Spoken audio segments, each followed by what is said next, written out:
Changed from year to year. The original focus was really on Romeo and Juliet and Rosalind, but Rosalind was, not that she was a secondary character, but was like sort of, she was, the story was she was trying to get to Romeo and Juliet. There was a lot of good and evil. It was very black and white. And then we introduced Benvolio for a potential love interest, and then also something that would sort of prevent her from, like, does she stay, does she go, that sort of thing, like, does she stay in the underworld? And a lot of the storytelling was, I don't want to say simplistic, but it was like, just from getting from A to B. With this version, I really wanted to tie up a lot of those loose ends where people would say, especially if they're non-dancers or not familiar with ballet, they go, well, what happened there? What was this? What was that? And one of the things was to begin with Romeo and Juliet's death. So it's like, of course, it's going to start with that, making that change. It had a ripple effect throughout the whole show.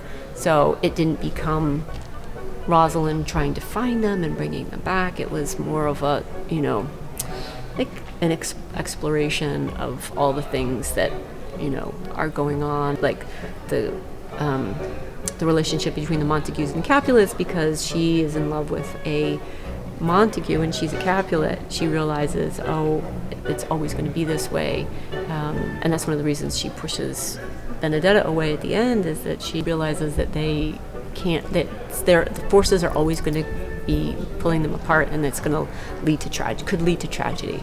And so when she chooses to stay with the apothecary, it's not that she's staying with her in the underworld, it's just that she's sort of going, I'm going to learn these skills, I want to take control of things for myself, I want to control the narrative, so I want to do things my way. Our Romeo for this show was one of our remote dancers, lives on the other side of the country, and he had never met his partner, so that was a complete surprise. Like, how are they going to interact? Are they going to work well together?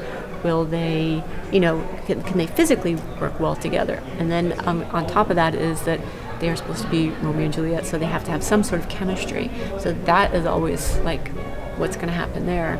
And he just arrived like about a week ago, and they did an amazing job. They gelled immediately, and but it's still it's daunting to come into a completely new environment and dance with somebody you never met before. I'm really proud of them for what they did. They've done an amazing job. I know some people were looking for Medusa and the gargoyles, and we didn't do those this year. And a lot of it is just, storytelling, like how does that fit in? Do we really want to try that? And then we did add a Raven Cavalier so that the Raven Queen had a partner. So then we could do a little bit more partnering, and that was fun. And then we brought back the dragonflies, and then the spiders. The spiders and the dragonflies were both new, like new-ish, but returning. I'm super excited. We had a new lighting designer, and the lighting really was spectacular. We had our special effects actually worked. The last time we were here was in 2018, and since then they got a hazer, which is a really cool thing for us.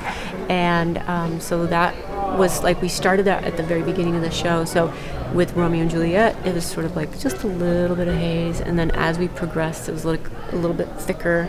It's by the time we got to the zombies and we were adding the low-lying fog, then it really sort of like filled the stage, and like the lights kind of like going through it were just, it was so dramatic. The dancers, really, they always come alive when we're on stage. They get excited, and then it's always, you have a full audience, and they're so appreciative, and they applaud, and so it's really hard not to, react to that and perform to that. It's kind of bittersweet because it's going to be it's like we're putting it away for a couple of years, but especially this show, like when we first started it in 2017, it was in this theater, and we really didn't know what we had, and it's like grown from there. And so now to come back here and to really like change the story, to give it a lot more depth, and just sort of broaden our audience as well, has been really very satisfying.